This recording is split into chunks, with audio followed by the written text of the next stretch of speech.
राज्य में लक्षाधिक प्राथमिक शिक्षक दीर्घ वर्ष धरी जो मौलिक समस्या अच्छी मूल ग्रेड पे वृद्धि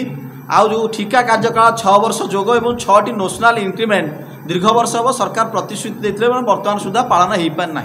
गत 2022 आंदोलन सरकार जाइए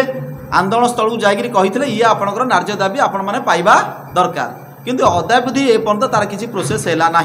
तेणु राज्य में प्राथमिक शिक्षक मैंने समस्ते यही दाबी नहीं आसंता 5 तारिख लोअर पीएमजी अहरात्रि धारणा बस आमर दाबी प्राथमिक शिक्षक मानकर दाबी पाखापाखि 10-12 वर्ष यही दाबी हो चली किंतु कौन सी प्रकार सुफल मिलनी सब बेले प्रतिश्रुति मिलूँ किंतु प्रतिश्रुति पर शिक्षक मान दाबी पूर्ण हो पारू ना। अनेक गुड़िया समस्या रही प्राथमिक शिक्षक ता भितर आम मुख्य समस्या ये 2-3 टी नहीं मूल ग्रेड पे 6 वर्ष जोग हवा और 6टी नेशनल इंक्रीमेंट पाई राज्य में सबू शिक्षक मैंने 5 तारिख दिन धारणा दे। देखो भारत वर्ष में 20-22 राज्य पाखापाखि केन्द्रीय हार दरमा पाँच 4200 ग्रेड पे पाँच किंतु ओडिशा व्यतिक्रम देखा जोटी ओडिशा मात्र 2200 टका ग्रेड पे पाँच